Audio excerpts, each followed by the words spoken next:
Hola amigos, ¿cómo están? Bienvenidos de nuevo para este análisis o esta revisión postmercado del S&P 500 del día viernes 21 de agosto del año 2020. Venimos trabajando estos ciclos que parten de estos puntos de control color azul, color marrón.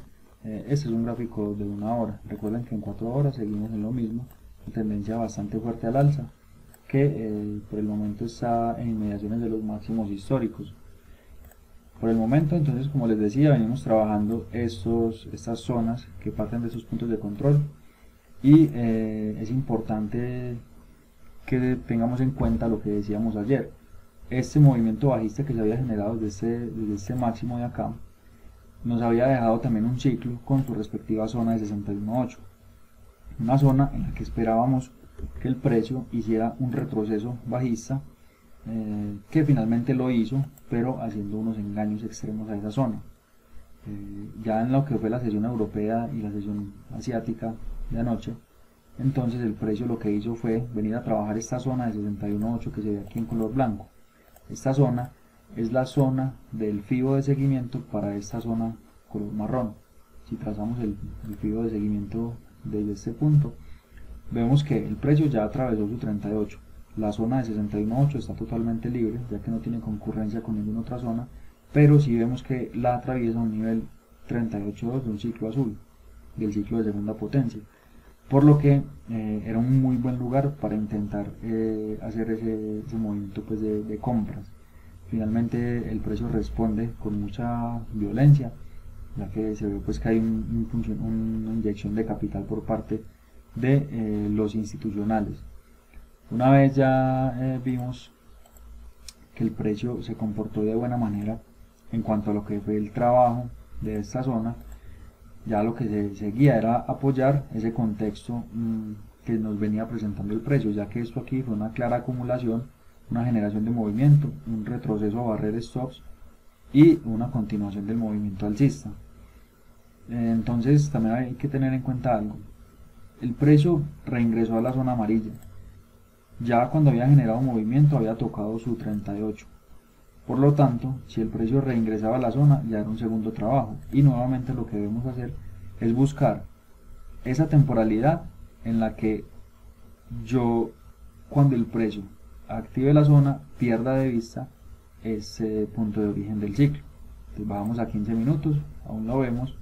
En 5 minutos ya no vemos el origen del ciclo cuando el precio activa la zona. Entonces, ya lo que empezamos a revisar es lo siguiente: el precio me deja inicialmente una pauta número 1 y tira.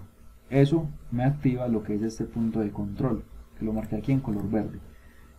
Si revisamos con nuestro fibo de entrada, verificamos que los niveles de engaño del 161.8 son proporcionales y quedan dentro de la zona, por lo que siempre por defecto esperamos patrón de un engaño. El precio va con mucha fortaleza a buscar esos niveles de engaño, los sobrepasa, pero no lo respeta. Por lo tanto no hay patrón, el patrón no está completo y no podemos digamos generar una entrada en esa zona. Lo que sigue es continuar esperando a que el precio nos deje un máximo. Ese máximo lo dejan estos niveles, y ya en esos niveles lo que vemos es que el precio se sale de zona. A pesar de que se sale de la zona, no es un engaño extremo proporcional. Recuerden que debe cumplir o al menos salirse un 25% del tamaño de la zona de indecisión, cosa que no hace en esta situación.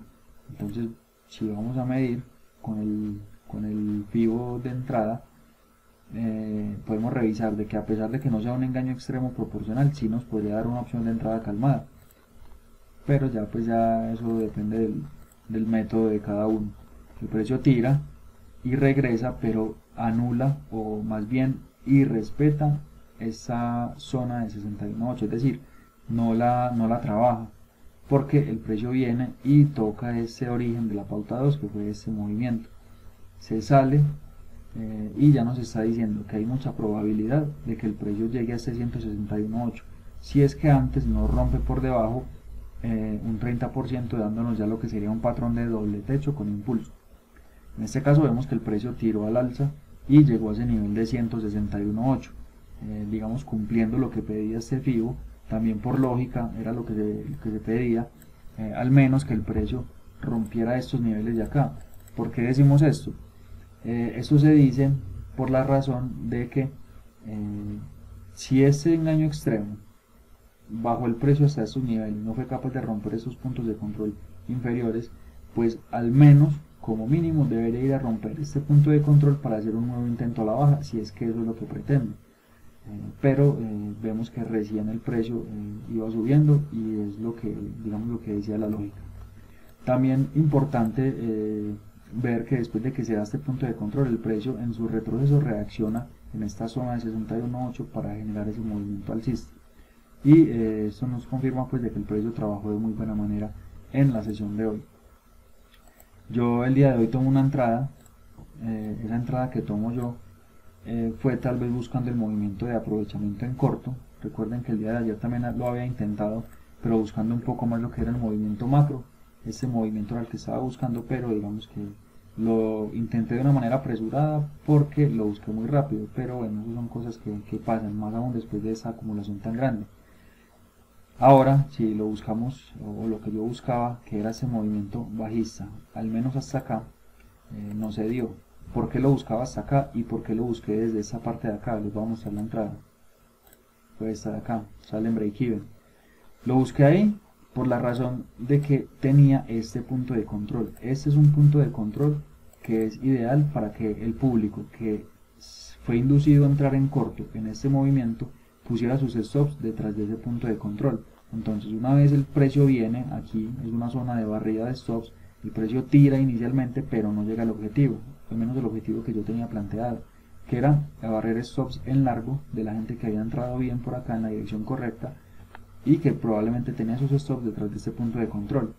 En ese caso, yo no, digamos que esperaba que el precio llegara hasta acá. Como finalmente no lo hace y como sabía que era un movimiento secundario, por eso fue que lo gestioné rápidamente a ceros. Y ya lo que hizo el precio fue venir y, digamos, sacarme o saltarme el stop. Ya después de eso, el precio continuó su movimiento alcista. ¿El plan cuál era? Tomar este movimiento de aprovechamiento y si el precio venía a trabajar esta zona, ya tomar ese movimiento al alza, que era la dirección principal y cuyo objetivo eran los máximos históricos. También, bueno, o al menos hasta que se anulara esta zona. Esta zona ya está muerta, porque vean que los máximos de o el origen del ciclo de esta zona 61.8 está por acá y esa zona muere ahí. Recuerden que esta zona muere cuando se alcanza una zona superior. En este caso la zona de parte alta del ciclo amarillo no existe porque entra en concurrencia con la zona roja. Queda totalmente inmersa ahí y por concurrencia de zonas gana la roja, que es mayor. Por eso no existe, pero el nivel de anulación de esta zona de 61.8 sigue vigente y el precio ya nos confirmó que la zona amarilla está anulada. Listo, entonces digamos que ese fue el análisis para el día de hoy, muchachos. Como siempre, esto es uno más, un intento más dentro de ese universo de posiciones que vamos a tomar y lo importante es siempre gestionarlas bien. Listo, entonces quedamos atentos a sus comentarios, a sus dudas, sugerencias, inquietudes y estamos en contacto ya el día lunes para continuar analizando lo que nos vaya mostrando el mercado. Que esté muy bien y nos vemos, hasta luego.